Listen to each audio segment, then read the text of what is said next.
Today, I'm just going to talk about day in the life when you have food allergies.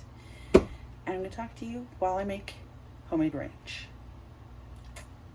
So, here we go. If you are looking for the Pinterest perfect version of chronic illness, you have come to the wrong place. But if you want someone who will be real with you, stick around. Welcome to Mel's Diary, unscripted. Hello there. So, I'm a little bit salty. I'll tell you right at the moment. Actually, I came out in my kitchen and I was like, gosh, I'm really hungry. I should probably, eat a vegetable today. And so I was like, oh, well, I'll have a salad. Right up until my brain caught up to my more recent struggle of the only ranch salad dressing that I've been able to buy in years hasn't been at the store the last several times that I've checked. So, in order to have the salad, I have to make homemade ranch. And you know what? I just am having a little bit of an attitude about it. It's not that it's that much work to make homemade ranch. It's really not. I know it's not. I'm not crazy. I do know this. But when I just want to walk out in my kitchen, hack up some vegetables, and throw them in a bowl, possibly literally, having to first stop and make salad dressing for it is really annoying. And it just is just aggravating. It's just like, come on, body. Don't I already do enough for you? And you want more? Seriously. So it's so frustrating, and for those of us who have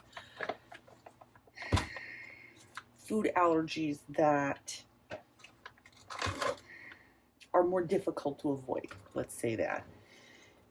Uh, the struggle is just that much more of an issue. It's not like, oh, I just have to avoid this one little food that's not really in anything. I just have to avoid it. Like, oh, okay, that's not so bad. But when it's something that is more complicated, like one of my food allergies is onions. Onions are in everything. Okay, not everything, but pretty darn close, it feels like. So, trying to avoid it is just a nightmare, and you end up making so much stuff from scratch. And I know that there's other people, soybean oil is a great example of a food that is literally about impossible to avoid.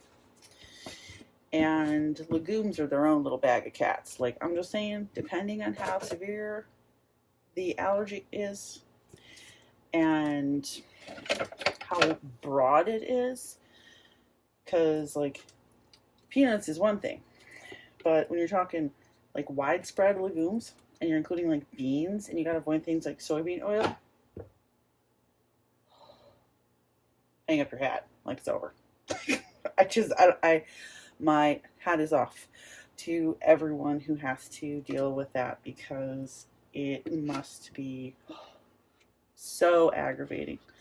And I'm sure there's other things that are in everything that I thankfully don't realize. So, and hopefully it will stay that way, at least for me. Like, if you want to share in the comments, if you have an allergy that I did not list that seems like it's in everything, please let me know. And maybe let us know what you're able to do to help compensate for that. I know for me, I ended up making a bunch of stuff from scratch, and I ended up looking for all kinds of things in different stores, just hoping, to find that one time where something doesn't have onion. Thankfully, I can still have garlic. Hallelujah. Uh, I might cry otherwise. I can still have garlic. So today in my ranch, I am just going to use minced garlic, even though I know that it kind of reduces the overall shelf life of it. I just like minced garlic, and so far I can eat it. So I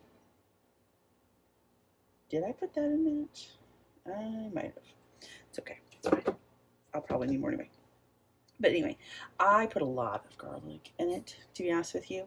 So I don't actually know what the exact quantity would be. I'm making a double batch. So right now I have about a half a cup of milk and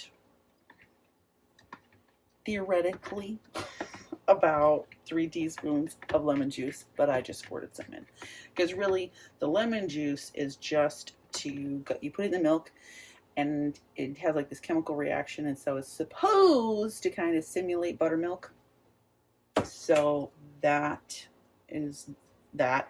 I mean, technically, the original recipe said add buttermilk and lemon juice, and I was like, milk and lemon juice is a substitution for buttermilk, so why do I need to go buy a whole thing of buttermilk? I'll just add lemon juice. It's fine. And it worked okay. And then I'm going to add, last time I added regular salt, but this time I'm going to switch it up a little, and I'm going to put in some celery salt. I don't actually know how much the recipe called for, because, well, I'm on my phone and the recipe was on my phone, so I just kind of preemptively pulled out the ingredients and I'm just pouring some in. So I'm gonna guess it probably calls for at least half a teaspoon. I will try to drop the technical recipe in the comments, but be aware